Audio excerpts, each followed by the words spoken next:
Hello, and welcome to another episode of Soap Goes the Oscars. This is episode 74. I'm recording on February 26, 2025. And I watched 100 Men and a Girl from 1937. This was on the Internet Archive, so it was free. Originally, when I was doing my search for the movie, I found it on YouTube. And when I started watching it on YouTube, I discovered that it was in English, but with a Russian person reading all the words and dialogue. And YouTube has a nice feature where you can automatically translate captions. So I turned that on, but then I realized that the guy was repeating all the dialogue, but in Russian. So I quickly searched for another version, and luckily it was on the Internet Archive. I thought maybe I was going to have to pay for this one, but I didn't. So that worked out. 100 Men and a Girl is a 1937 American musical comedy film directed by Henry Koster, starring Deanna Durbin and the maestro Leopold Stokowski. Written by Charles Kenyon, Bruce Manning, and James Mulhauser from a story by Hans Crayley. The film is about the daughter of a struggling musician who forms a symphony orchestra consisting of his unemployed friends. Through persistence, charm, and a few misunderstandings, they are able to get famed conductor Leopold Stokowski to lead them in a concert, which leads to a radio contract. 100 Men and a Girl was the first of two motion pictures featuring Leopold Stokowski and is also one of the films for which Durbin is best remembered as an actress and singer.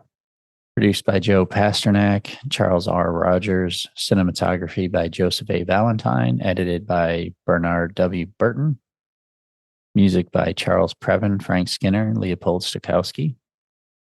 Production company Universal Pictures, which also distributed the film, was released on September 5th, 1937, with a runtime of 85 minutes, according to Wikipedia. On IMDb, it says 84 minutes, and the version I found on Internet Archive was 80 minutes. There was one available. So sometimes when you search for movies, they come up on a site called OK, which is a Russian website. I did watch a couple of movies on there, but I don't, without a VPN or something, I wouldn't recommend it.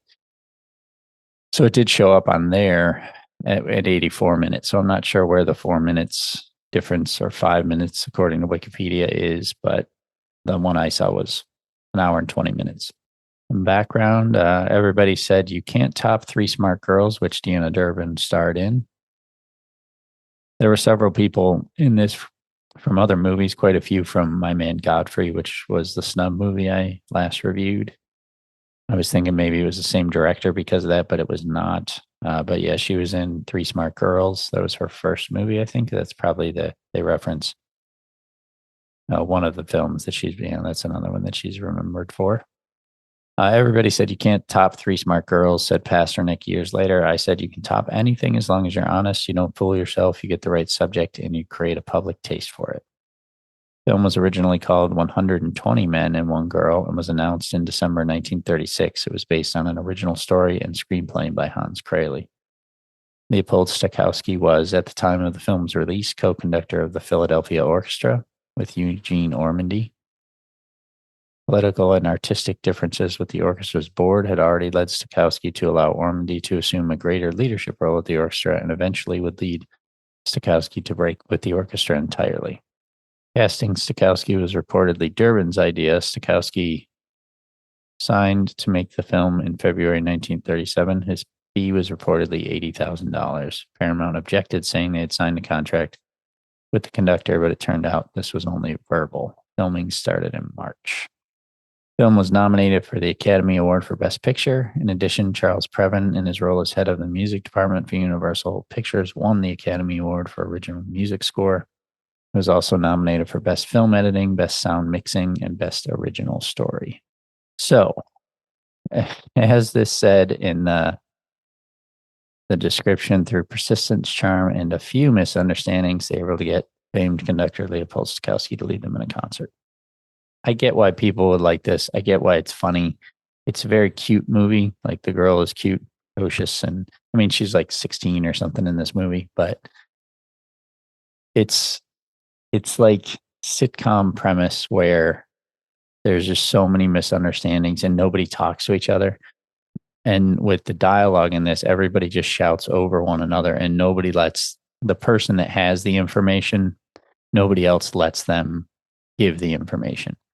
So whenever there's a misunderstanding, for example, there's a moment in the movie where she accidentally tells a newspaper reporter that Stokowski is going to conduct her father's orchestra of 100 men that are out of work musicians and are currently practicing in a garage. She answers the phone in his office and doesn't know she's talking to a reporter. She tells him this information. It gets printed. So then everybody thinks that he's agreed to this. And a man that they've been trying to get to finance this orchestra comes to give them the money because of the article. And when her father's going to sign the check, she keeps trying to tell him and the man she had just realized it was her that, accidentally leaked this to the press. And she's trying to tell them, but they won't let her talk. And that's how the entire movie goes. Like anytime the person with information is trying to tell the other people the information they have, they won't let them. Again, I get why people like this. I get it. It is a cute movie. Wasn't terrible, but I found it extremely annoying, and her especially. She was also annoying in Three Smart Girls. She annoys me a little bit. It's just I don't know, everybody just shouting over each other. It did have a few funny moments, but overall to me that wasn't funny in this. I think it can be good, like in, Marx Brothers movies and stuff, they tend to do that kind of stuff. And it's funny. The situation is funny. The presentation is a bit funny, but it was just I don't know, a lot of the acting annoyed me. There was a woman in it that played the wife of the guy that finances the orchestra. She was also in My Man Godfrey and played a rich white woman in that too, and she was annoying in both. So, the songs were fine, the music was fine. Yeah, so I don't know. I haven't rated this yet. I think I would probably put 2.5 stars.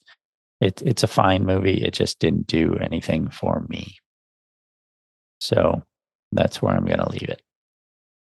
I will see you next time.